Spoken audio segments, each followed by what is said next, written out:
Hello, hey everybody. Great to see you here. Hello to everybody in the chat and all of the channel members as well.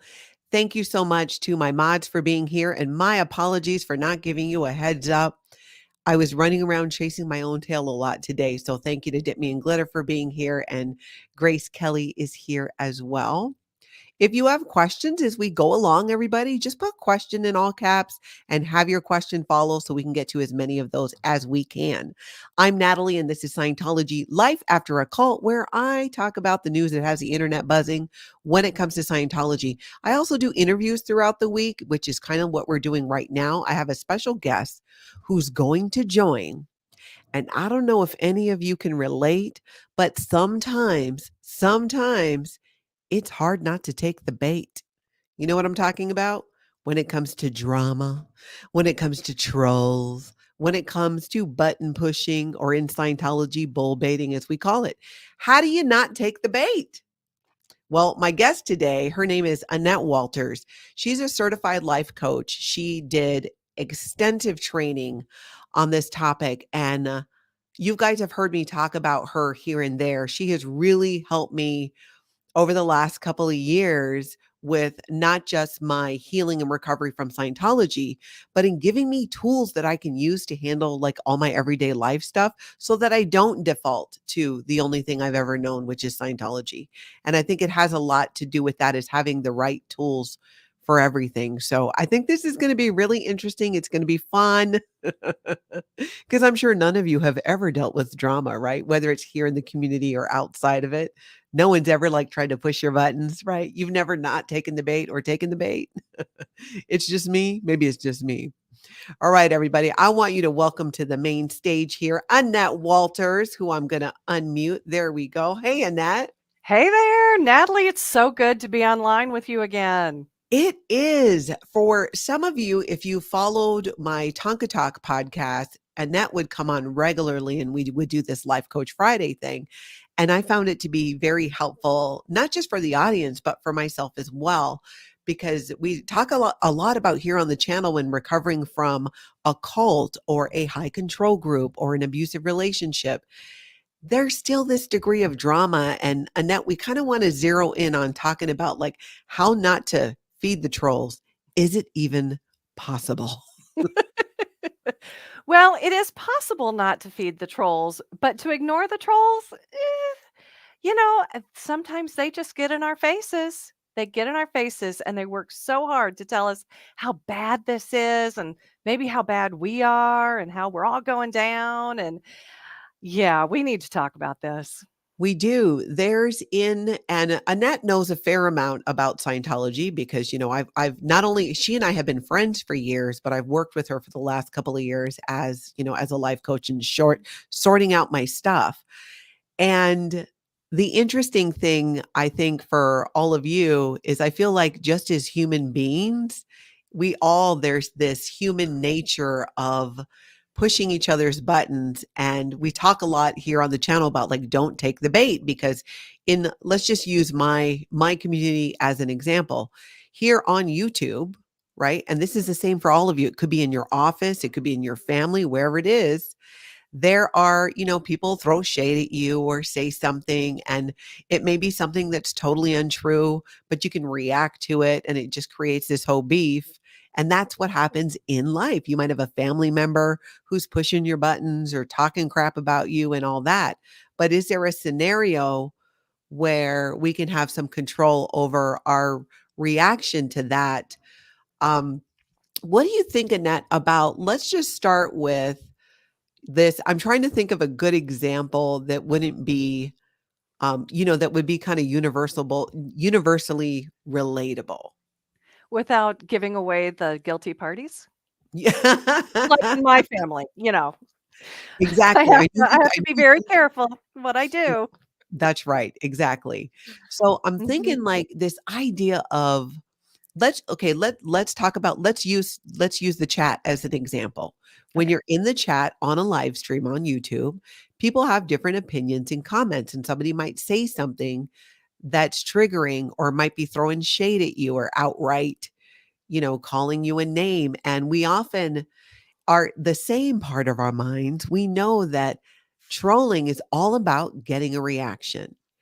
And in Mhm. life, it seems to be the same things. That nasty family member or neighbor or whatever it is, they do these things to get a reaction. Mhm.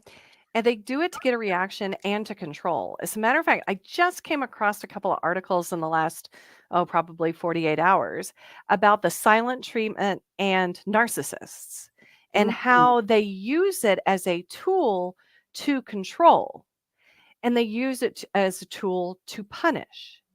And so, if you're of a mind to be controlled, or, oh, maybe I should feel bad about that, then it becomes a very effective tool.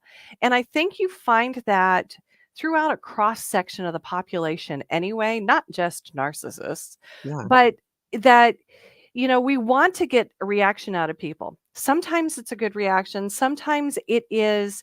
Um, Sometimes it's just controlling. We want them to do something different than they are doing right now.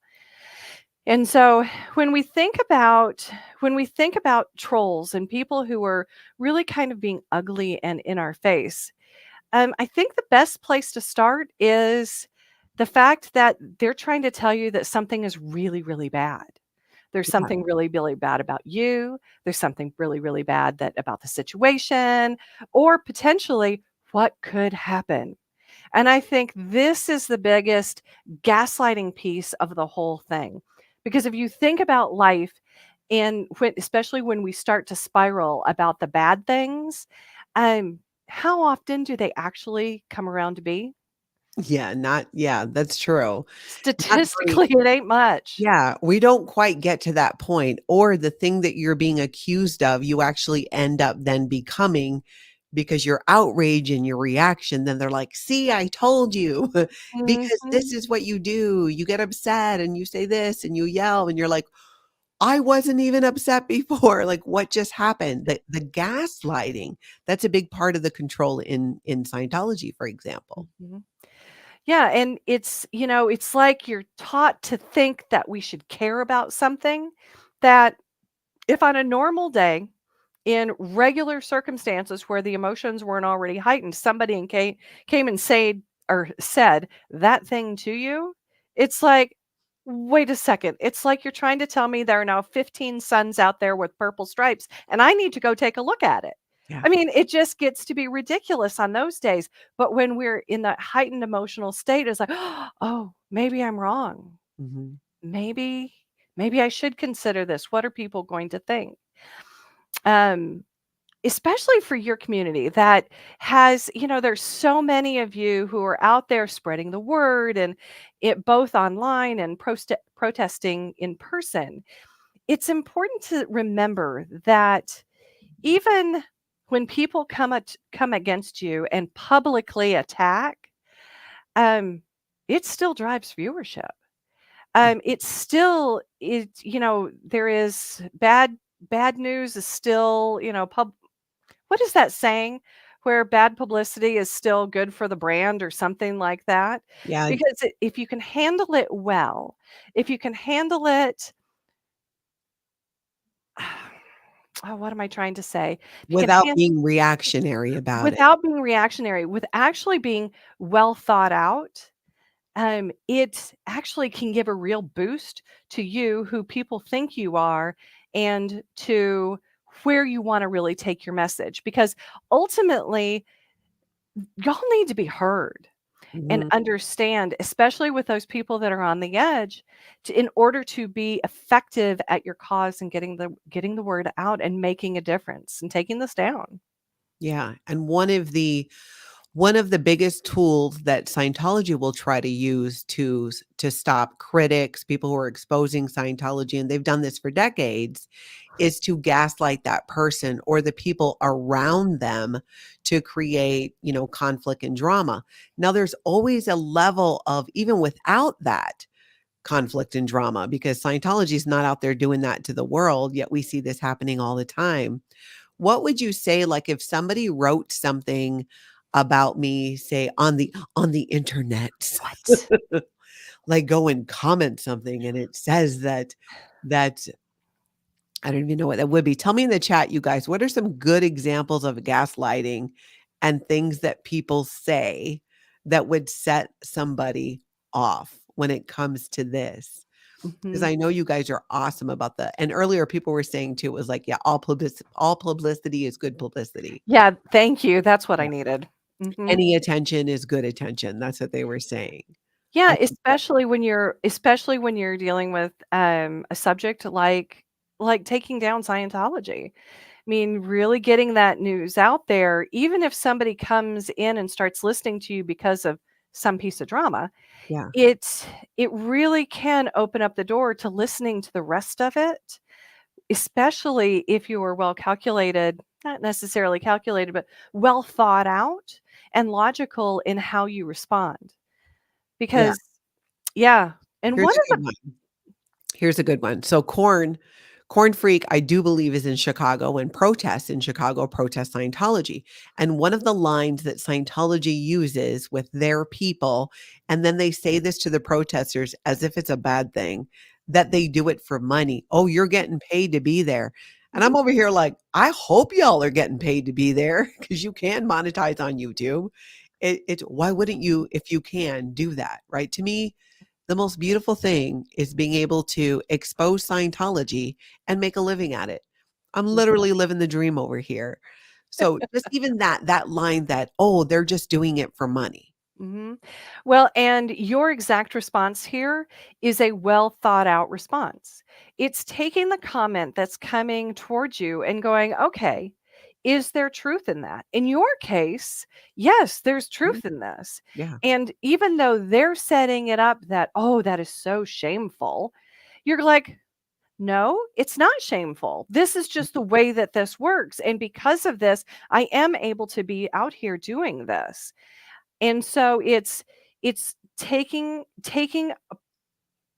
it apart. So you've got the comment and what they assume you should, be reactionary with and going, that is that and this is this. And the fact that I'm making money up, yes, it's true. And you're wrong about the intention. Yeah.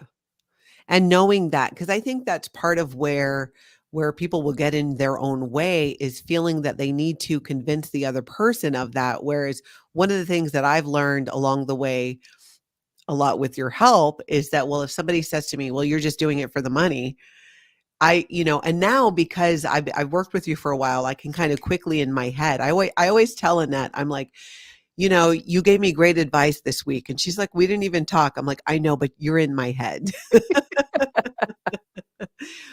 Is trying to take that step back, and I go, "Okay, you're doing it for the money," and I'm like, "Yeah, yeah, definitely doing it for the money, also doing it to end Scientology, and those things make me happy." Mhm. There's no I'm not bothered by I don't see anything bad or wrong about that, and it's taken a while to get to that place where I don't care, not in a "I don't care" kind of a way. It's just I really like I'm okay with you thinking that about me. I like how you rephrased that Mm, because sometimes that I don't care. yeah. It really can be from a defensive standpoint or posture, and from there you're actually fighting it. And if you fight it, then you're going to increase actually the negative emotions within you. But when you shift it to you may think that and I'm not going to change you, or how did you just phrase that? It was That it's I'm okay with somebody believing that, like, I'm okay that you mhm, think that about right. me. You think that I only do this solely for the money. If an individual thinks that, Mhm, I'm quite alright with that because I right. know why I do it. Part of it is to make a living at it. There's truth there, but it doesn't, say that again? But there are so many other reasons that go along with it. It's not Exactly. like that is the one and only sole reason. You've Yeah. got 15 others that are here, and your actions serve and promote each one, Mhm, mhm. Yeah. and they're equally important. Yeah, definitely. So Mhm. getting back to that, how do you how what would you say would be tips for getting people to get to the point where you realize that it for me, and this is what was so helpful about working with you is it helped me understand that realize like why do I care what Scientology thinks about me? I left many years ago, and that's part of the power that I think whether it's Scientology or it's a troll, a regular troll on the internet or, an actual Scientology troll, the reason why it doesn't like really stick to me is because like, I'm okay with you thinking that. I'm not gonna slow down to convince you any different. That's all right. Mhm. Okay, so let's pause there and let's take a look at this from your standpoint because Okay. I think this is an excellent example of how to you've mentioned a little bit, but let's really flesh it out. Because somebody can say to you, it's like saying to somebody, "Don't get defensive," or "Just brush it off," and the other people go, "Oh, but I can't." But in your case, you've gotten to the point where you can. So why is it okay for them to think nasty things about you? Why is it okay? Well, my initial reaction is it's not okay, but I also know that it's completely outside of my control and has very little to actually do with me. Mhm. Right. Because how is for the audience, this is something that she and I have talked about before. So bear with me while we reenact this. Yeah. It's like, "Okay, Natalie, so how is your ability to control your children going right now?" How is my ability my adult children? Your adult children. I gave up on that a long time ago. Yeah, I think after about 2, maybe 3 years old. I don't know about y'all's as kids, but as parents, we have a lot of influence over our kids. And, even as adults, we can kind of help them move one way or the other, but we cannot control them. Yeah. Now think about taking all that energy to control somebody that doesn't like you, that Mhm. doesn't share your values, that doesn't Mhm. want the same things, even for you. Now, how are we going to get them to change their minds? We're not. I Wah, think that's wah. right? We're not going to. Yeah. And it's only in that pause that you take, you slow down, you alluded to that, and really taking a consideration going, well, what can I do in this situation? Can I control them? If you're standing in the street protesting and you do get somebody coming up and screaming at you, short of, bodily contact at that point, it's how do I want to be in this moment? Now, they're screaming things that you don't like. They're maybe getting in your space. Sometimes when we get into these stressful situations, we really believe and our body goes into that fight, flight or freeze Yeah. that we have no options except for the one that our brain has put right in front of us at that moment, which typically is fight or run away. Yeah. Which are both good options, but I Mhm. would the cops are probably involved with the fighting one, so I highly do not recommend that. But, it's when we're in that situation, it's time to take a pause and put a mental block between us and whatever the situation is or that person and really think, "How do I want to show up in this moment? What is the best thing for me?" Sometimes it's to protect ourselves. We need to back away. If they're getting really aggressive and we are at harm, Mhm. either emotionally or physically, it is time to remove ourselves, not because we're freaked out by these people, not because they are doing this to us, but because we are making a conscious choice to take care of ourselves in that moment. So kinda like removing yourself really from it because you don't need to stand there and continue to listen to it, or if it's something on the internet, you don't have to continue to re-expose yourself to it. Because it does seem like there are certain individuals who become addicted to the drama, like, even Mhm. if it's negative attention that they're getting because they say something just outrageous and get all of this negative attention.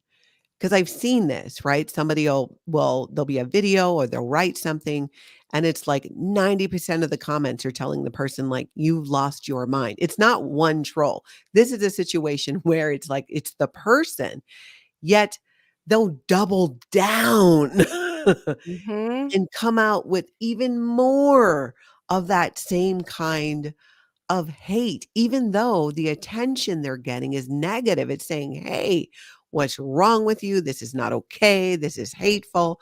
and all of that. And I've seen someone do this recently and then double down and do it again. And I go, after the first one, and you read through the comments, you're like, wow, this is like 90, 95% letting you know that what you wrote was not appreciated by your audience. Mhm, But then do it again, knowing almost that there's going to be like that negative attention. mhm. They want it anyways.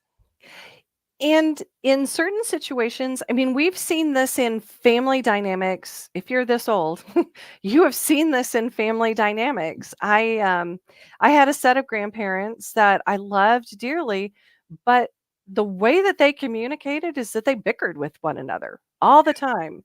And as a kid, it was very difficult to be around it and that sort of thing. But when it is something that you're used to and that ends up being your way of communication, in the situation where, you know, they have created something where they're getting all of this negative feedback and then they do it again, sometimes it's the drama, but sometimes, hey, how many new subscribers did they get? Through the drama, how many more things that helped boost their channel or their access to different things happened. And Yeah. even if they complain about it, they're doing it for a reason. And the only way to really understand it is to have a conversation with somebody. Because even when we do the same thing over and over again and we get negative results and we complain about it, we are still getting something out of it. That's why we continue to do it. It's not just because we're insane. What is that? The definition of insanity, do the same thing and expect different results. There Mhm. is still something that we are getting out of it and why we don't move off that point. Yeah, yeah, it does seem that way, and that kinda was my thought. Well, that's their norm. It's like negative attention is still attention, and maybe if Mhm, you've never had positive attention, or it seems like just people are at different wavelengths, right? And for some, that anger, hate is the comfort zone. That's what they're mhm, used to.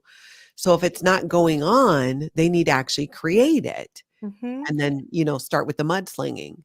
Well, and think about that from a mindset. Now I'm gonna shift to a different topic, which is lottery winners.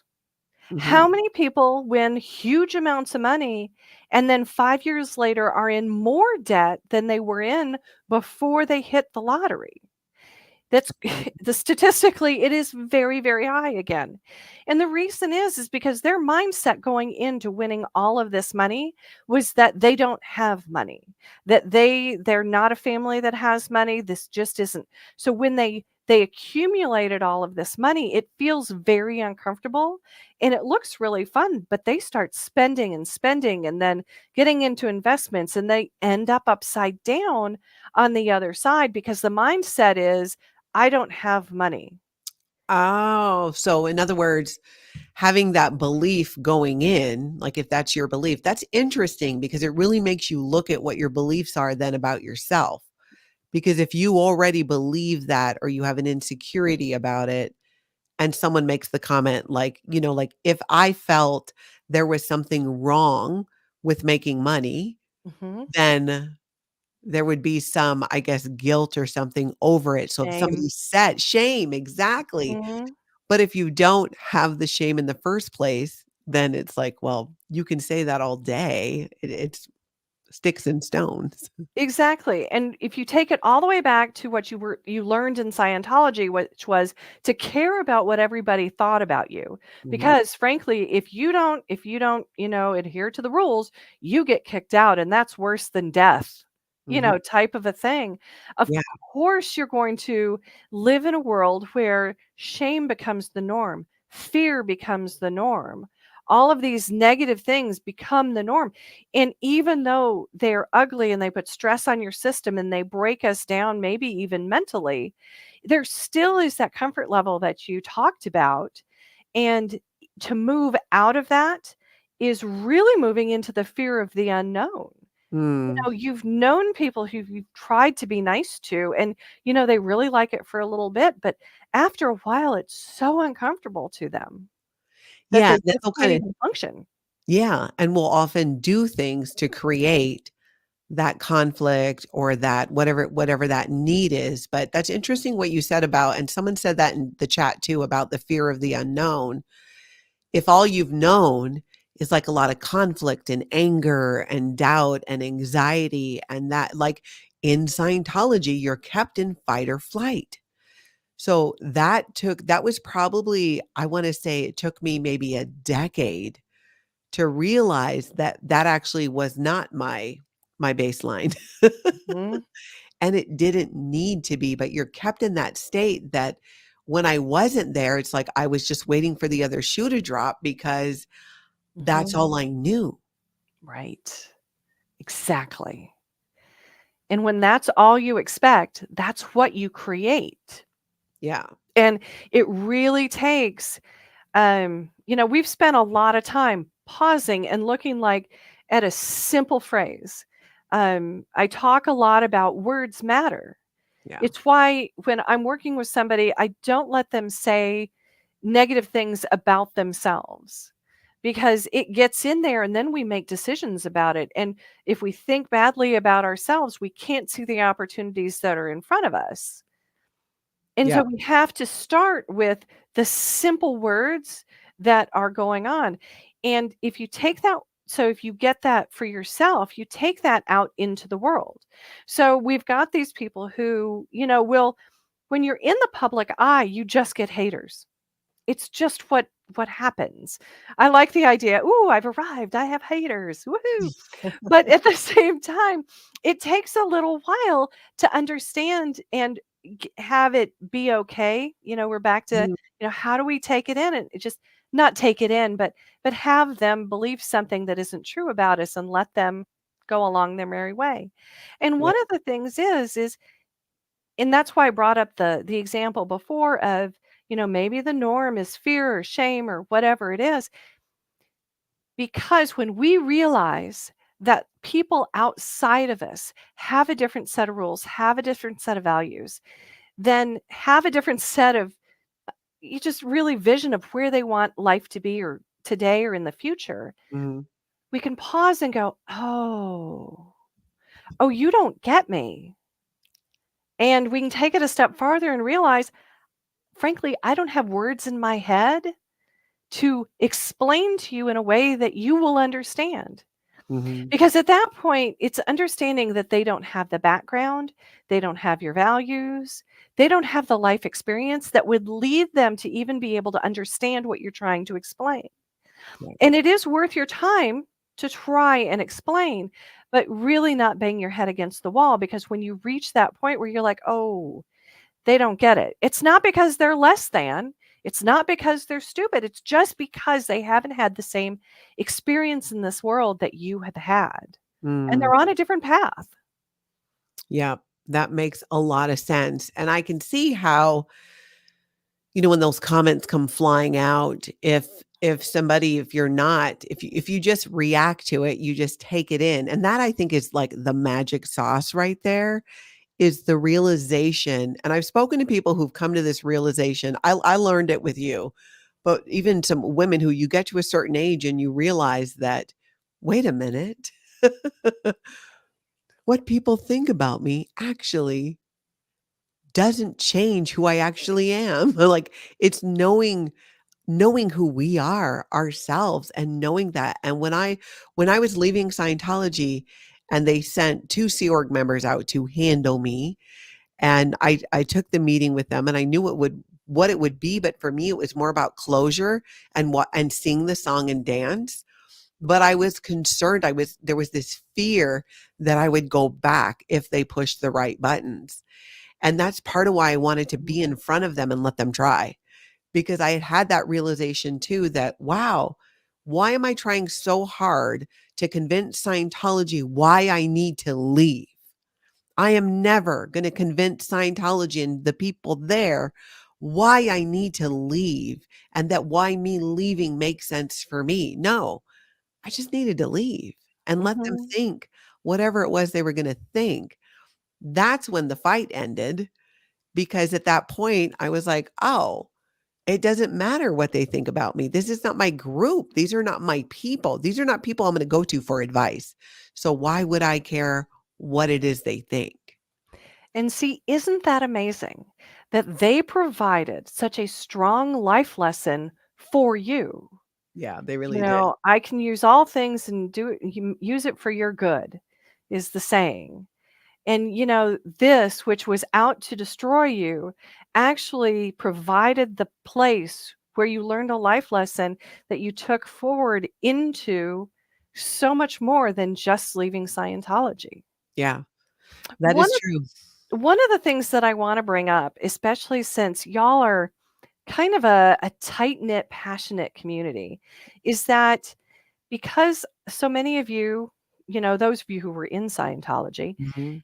um, are so passionate about this, I think it is surprising sometimes when you come up with differences within your group. And like it shouldn't be, like we should be all brothers in arms, you know, kumbaya to take down Scientology. Mhm. And as you walk through this, on some levels, yes, that is where y'all are. But you're also all individuals Yeah. with your own unique experiences, with your own unique opinions and traumas about what has happened and what you believe life should be going forward.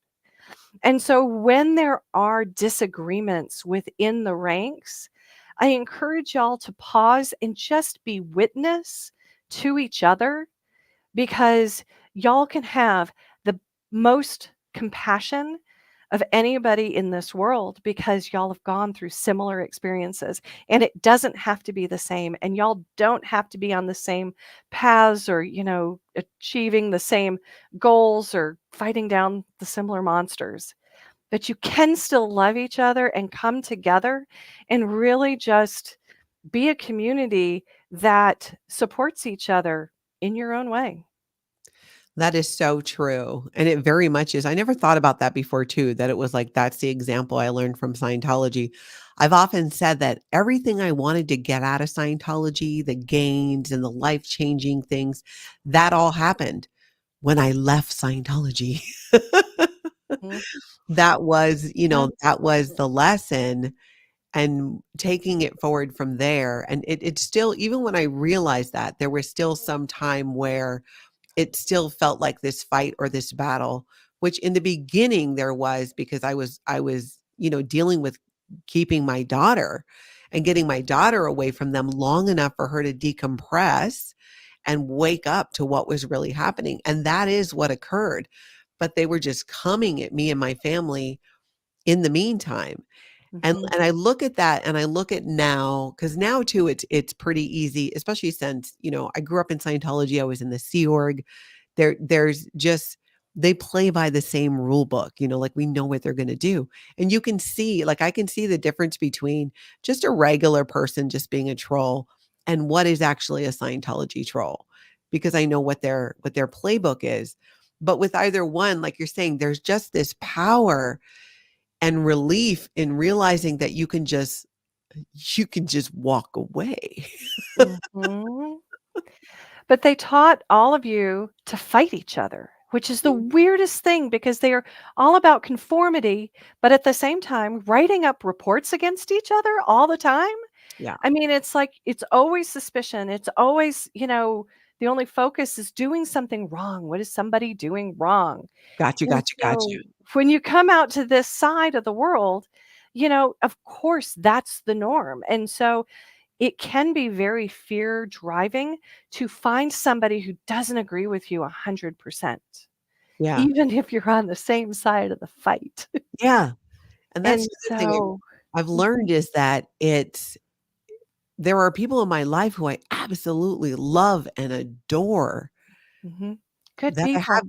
that I have disagreements with, that we don't agree on everything. And for me, I've come to appreciate that beauty because that's how I can learn, is by hearing a different point of view, looking at it from a different point of view. Those are the times when I think I learn the most, where I can have dialogue with or listen to somebody who doesn't agree with me on something. Now, it really works out well when you have two people who don't agree but are willing to have a discussion about, hey, this is how I came to that conclusion. Here's where I came from. Here's how I got there. And when I've had, like, I have a friend of mine who I have the best, for lack of a better word, debates with, but we don't debate. We really discuss. And she's so open to hearing how I got there, and I'm so open to hearing how she got there, that Mhm. even though it doesn't always result in, yes, now we fully agree that on this thing the exact same way, I have a better appreciation for it because where she came from, I totally get how she got there. But it's not where I came from, and she can see how I got there. And that is just such a beautiful thing, and that's the thing in Scientology that was not allowed. It was L. Ron Hubbard. It needed to be black and white, what L. Ron Hubbard said, or you're wrong. There's no thinking with it. No, like, well, that's actually not really true for me because my experience was different. No, it needed to be the cookie cutter that if it works for one, it works for all. And that mentality is complete BS because in the real world, but I've come to learn too, Annette, this isn't limited to Scientology. Frankly, it's why I'm a life coach. I ended up training to be a life coach because I went through something in my life that was it was one of those things where I don't understand this. How that can this be? And it's like my brain was like, does not compute, does not compute. And I couldn't figure it out until I found this version of life coaching, which basically is you figure out what the circumstance is, how you think about it, that drives your feelings, which then drive your actions, which causes a result. And when you divide out a situation like that, then you're able to take it apart, take a pause, and go, what works for me and what doesn't? And it was the key to the whole thing. Yeah, very Oh, much we so. want to save them. Yeah. Okay. Yeah, not Yes, hurt we them. Andrew, that is a really good point, and I am so glad y'all are all out there doing it. And the biggest thing you can do is love them. Mhm. Frankly, is meeting them where they are and love them and ask the question, just like Natalie said, "How is it that you got to believe this?" Yeah, Have them explain it. Have them open up and actually be heard because I will guarantee you they haven't been allowed to be themselves for a very long time. And honoring who they are in that moment, even if they're still a Scientologist, is one of the biggest gifts that you can give somebody. And it's one of those things that can crack them open just slightly yeah. to take in a little seed of maybe there is something else out there. Maybe this isn't the whole thing. That is very true. We've heard from people. There's a woman in our community, Tori Magoo 44, who has been exposing Scientology and speaking out since early 2000, and she shares her story. She was on the other side doing work for the Office of Special Affairs, handling the protesters at the time who was anonymous, the anonymous protests when that happened. And somebody asked her, I think 2 or 3 times, this guy asked her the same question, and he asked it in a very genuine, with curiosity way. And he Mhm, asked her, if you're free, why can't you read any book that you wanna read?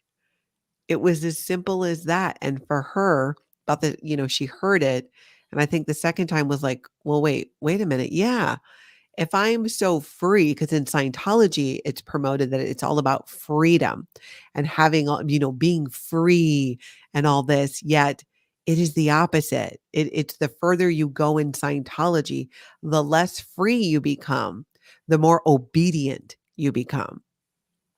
And for mhm, her, it opened up her mind, and she was very high up too in Scientology and on the auditing side, and it made her think about it. And I've seen this. We've been seeing in a lot of these protests when people have had conversations with Scientologists, and I always advise people, let them talk. Like, ask a mhm, question and then shut up. Let it, if it's a conversation, some people just keep walking and they're walking mhm, by because you can see the wheels turning when they start talking. And we've seen more and more now Scientologists, their answers have been, one guy was asked, well, do you think Scientology is really expensive?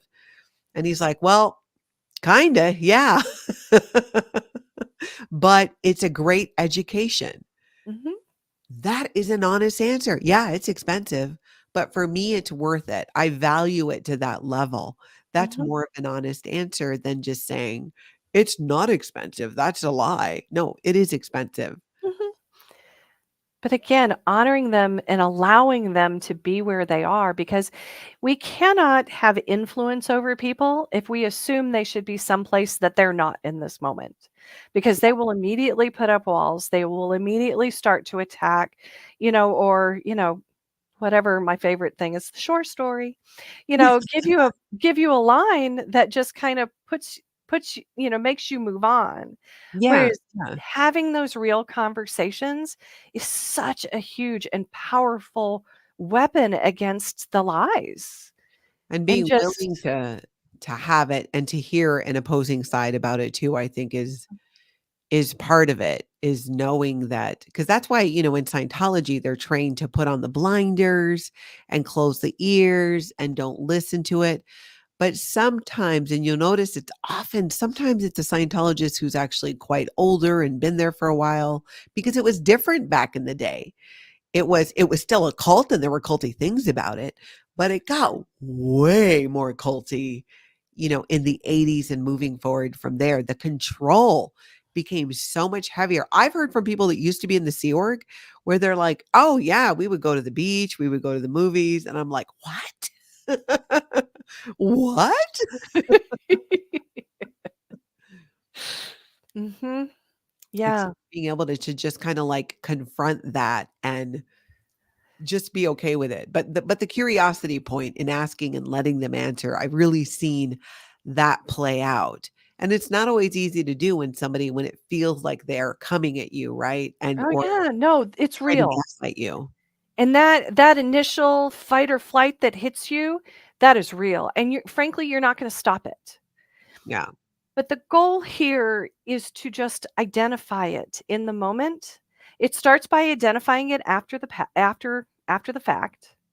And then slowly but surely, when you're willing to look at it and how you reacted, you're able to have that flash, that fight or flight or freeze flash and go, wait, wait, wait, I have a choice here. How do I want to show up? Or whatever your question is for you. How do I want to show up in this moment as my best self? yeah, yeah. That's the powerful thing. That is the interesting thing, is it's like you said, you can always and somebody mentioned in the comments, that's what the block button is for. Like, you can block. You don't Mhm, have to see it. You don't have to keep exposing yourself to it because all we can control is how we show up. And I have friends who will people who care about me and who will get upset on my behalf about something that they see, and mhm, I'll go, "Oh, no, I'm not bothered by that." They'll be like, "No, but blah blah blah, and it's disrespectful to you." And I'm like, no, really, it's okay. It's mhm, whatever is going on with them, that this is how they're showing up and mhm, how they're reacting or what they're saying or that hurt that's coming through. It really doesn't have anything to do with me. And if mhm. they want to make it about me and have those feelings projected onto me that it's because of something that said or did, then that's fine because they don't live in my house. Short of you living in my house. Exactly, exactly. Back in, elementary school, there was this little boy who was just hateful in my son's class, just absolutely hateful. He'd been kind of sweet kid the year before, but that year he was truly hateful, and, he decided to make my son the object of his hate, Yeah. and, he came home my son came home one week and I said, "Honey, that just doesn't sound like it." I said, "There's gotta be something going on at his house, because Yeah. this just what is going on?" And, I was like, Are his parents getting divorced? Has his dog died? What is going on?" And it came out about 6 weeks later that his folks were getting a divorce, and he was having a super hard time with it. And it didn't have anything to do with my child. Yeah. And that, even as adults, we don't know how to control ourselves sometimes. Yeah. Most people do not have a psychologist, a psychiatrist, or a life coach, and so it it takes a little introspection in order to make it through those things. But, sometimes the first thing to present is a lot of aggressive behavior. Yeah, that Mhm. is true. That is very true, and we see that, and I think in this with social media today and with, let's say, let's stick with YouTube because that's a platform we're on right now. When somebody says stuff, whether it's in the chat or in the comment section that rubs somebody the wrong way, or if it's say, let's just say it's a comment against the creator, against the person who's, doing that channel. And it's so interesting how I think that feeling that caring about maybe you don't care so much about what the person who said it thinks, but the people that you do care about that are part of your community that you're seeing that are seeing that, like, I think that's what kind of gets the feathers ruffled where you're like, well, no, I need to show them that this isn't the case. Whereas the truth is, anyone who knows you already, they already know. They Mhm. already know one comment or one whatever from somebody about you standing up to how people see you, hear you, and know you to be, they're gonna make their own decisions either way, and some people might actually believe it even if it's not the truth, but Mhm. then those aren't my people. Those aren't Oh, the I love people. that line. I They're love not my that line. people. They're not my people. Mhm. And we can love them, but they can be over there Yeah. or over there. But they're not my people. And so, why would we take advice from them and, you go down that road? But really starting to sort them out. Which are my people, which aren't my people. Yeah, exactly, being able to separate out those 2 things. I wanted to thank Ann Casillas for becoming a member. Hip, hip, hooray. Thank you for becoming a member on the channel. Karen had an interesting comment. She said, "The same way people go for a yearly exam, I truly believe a yearly mental exam would be helpful for so many people." Agreed, agreed. That makes I've so gotten I've gotten a lot of that since I've gotten my life coach. So, yeah. I agree, I agree. And neuropsych says life is difficult for us all in or out. And that's so true. And that's why I Mhm, thought too this would be such a great conversation because it's not limited to Scientology. That's like where we're at. That's why we're here. This is what we talk about. And we see it play out, especially with Scientology. It's like like I was saying, their tools are they're bull baiting, they're button pushing. Basically, it's just gaslighting. They just become really good at gaslighting in a way that you don't even know that it's mhm, happening to you. Or they're going to gaslight somebody close to you and then get them to then be mhm, reactionary to that. And one of the biggest tools of being able to just avoid all of that is just recognizing that it's got nothing to do with me and it's okay if somebody mhm, wants to have an opinion that's different from even like what I think about mhm. myself. And sometimes even there's sometimes somebody will say something and I've had this happen in life, call me out on something and initially I'm like, "Well, wait a minute," but then I'm like, "Well, let me actually take a look though." And I take a look and I go, "Oh, you're right." 'Cause That that can was happen too. nasty on my part.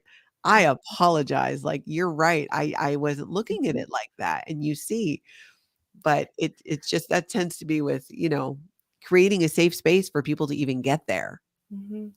And, winding it back to the beginning of what you just said, sometimes when people say something and it does hit you wrong, Yeah. maybe it is just a cue that going back to, "These aren't my people." Mm, And if you get upset and angry, that's just fine. But maybe it's just simply a cue that it goes, "Oh, I've just learned more about you, yeah. and now I know that you're not my people." Or maybe this isn't our season. Yeah, I like that. This isn't our season. And the Mhm. beauty of that too is you can just walk away without even saying you're Oh, walking yeah. away, it's Don't like tell them. people yeah, you don't you it this is not an airport, you do not need to announce your departure. Exactly. Exactly. Because again, we get back to one of the previous conversations. We're not going to control them or change their minds. The only way a mind gets changed is from within. And that's why we allow people to talk and just meet them where they are.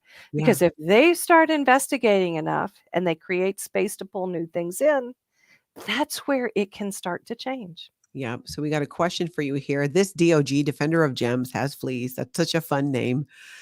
For Annette, how does she explain someone like Mike Rinder continuing to shoot himself in the foot? How does someone like him not see what they are doing to their own brand? Now, I don't know how much you might know about this, Annette, so I'll kind of give you the cliff notes. Um, Mike Rinder was a senior Scientologist in the C organization, did a lot of PR for Scientology, left, did great things to expose Scientology, but there's a lot of things that there's still questions about. Is he Mm. sharing all of it? And there's just, at the end of the day, there are ways that he communicated and came across that were very, very, I'd ask the chat, but I don't really want to get that started. that, Hurtful. that were hurtful and offensive and Mhm, lacking compassion and empathy. And that really upset people, mhm, especially people never in Scientology, because it's different. You grew up more with empathy and compassion, so they mhm, call it out more and they see it more that way.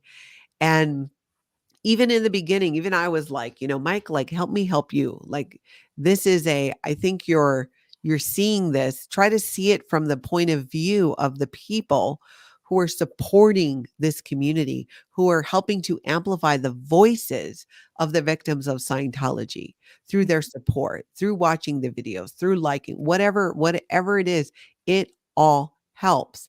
All voices, all clicks, everything people are doing, protesting out there or not, are valid and helpful. It doesn't seem like it'd be that hard to just agree on that.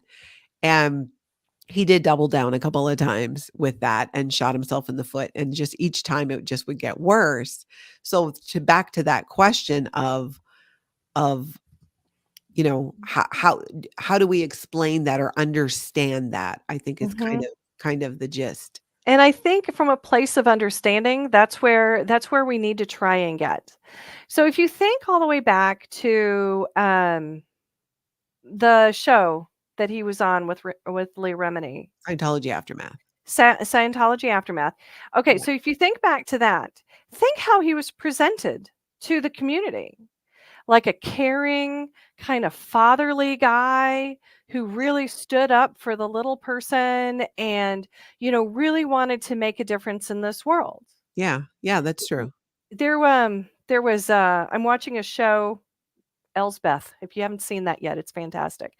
Anyway, on one of the episodes, there was a director for a Real Housewives of whatever type of a thing. Yeah, And he was like, with enough footage, I can make you believe anything about any of these characters. that is true. So during this TV show, he was made to be this way. And so we expected him going forward, especially, off of the TV show and then the podcast, really, well, certainly this is how he is. Mhm. So now we get to the other side and he's more raw and he's not edited. And so we see things that we couldn't see about him because it was hidden from our view. And Wow, so I didn't think about it when, like that.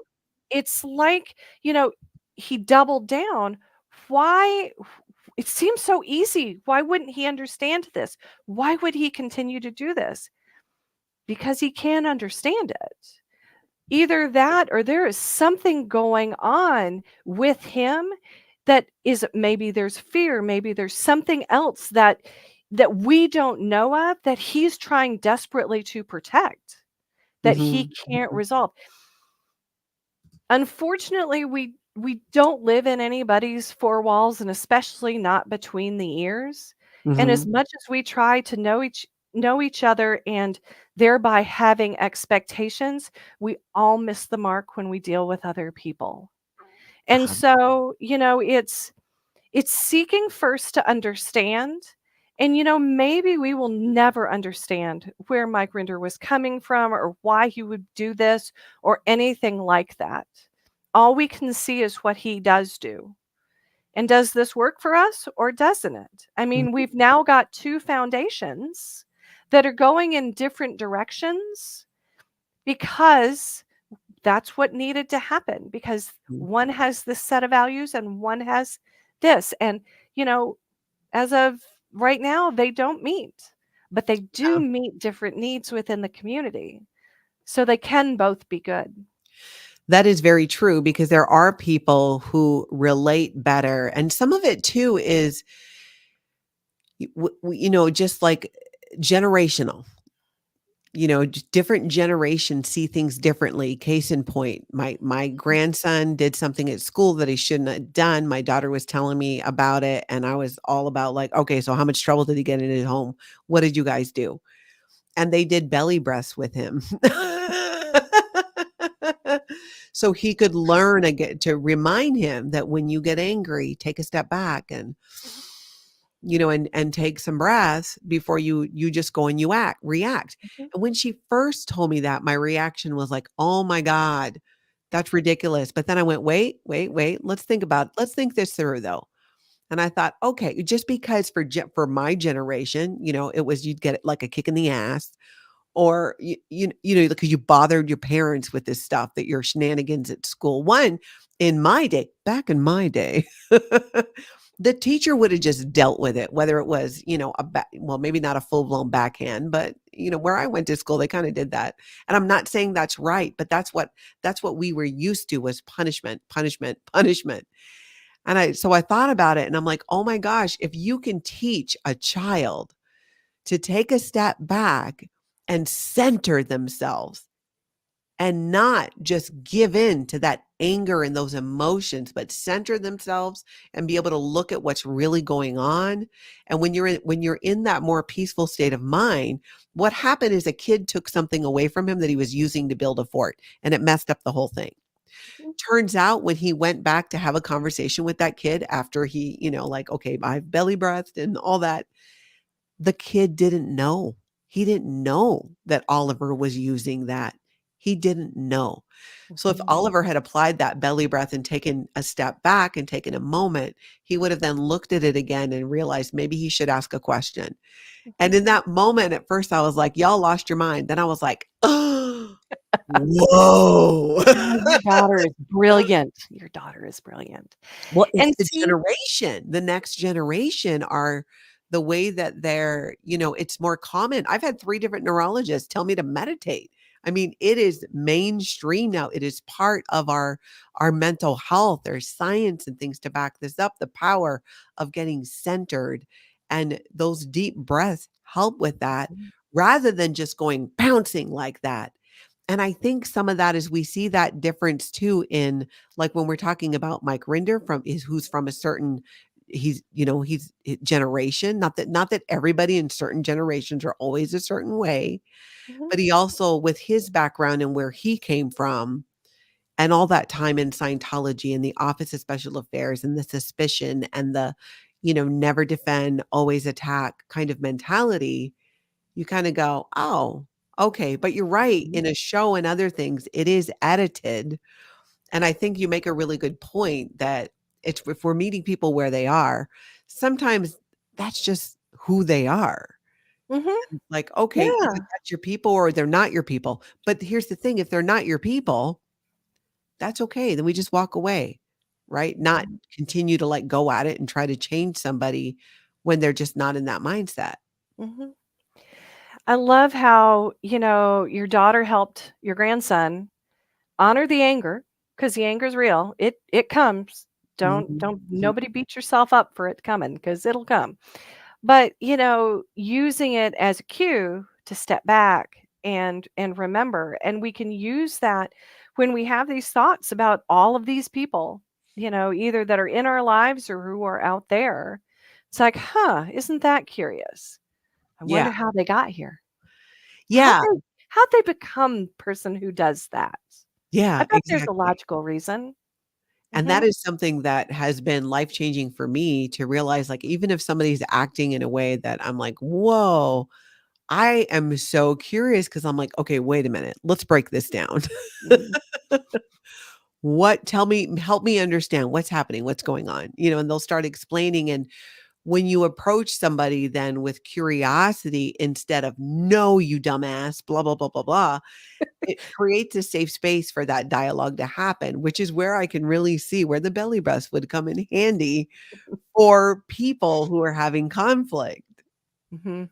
Yeah, and the conflict's real. Don't let us convince you that it's not real.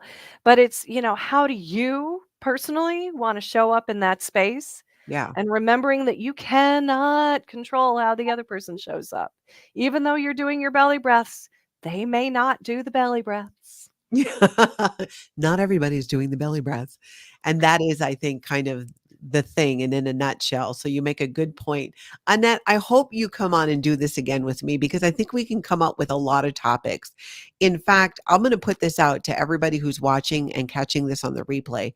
Put in the comments, put in the chat, or email me, Natalie@lifeafteraCult.com, and let me know what are some other topics around here like this that we could probably have Annette come back on and talk us through. I'm happy to do it. I love this community. And yes, I'm a true fan. Yes, and Never Annette, never been in. yep, Annette is a never in Scientology, but all in on bringing down the cult. Well, I appreciate that so much. We are gonna wrap up here. I thank you for being here. If, everybody who's here with us, if you could do me a favor and hit that like button, hit that subscribe button as well, I would greatly appreciate that too. So, everybody say goodbye to Annette. Bye, guys. See you next time. And I will be back tomorrow, you guys, with the recap. And I think tomorrow, I'm looking at the calendar, will be a regular 8 a.m. Central Time. And there's already a lot that's happened today that we are going to be talking about, and even more to come this evening. So everybody else, check it out. I will see you at 8 a.m. tomorrow for our recap Central Time. Annette, thank you so much. And most of all, everybody get out there and have the most amazing cult-free day.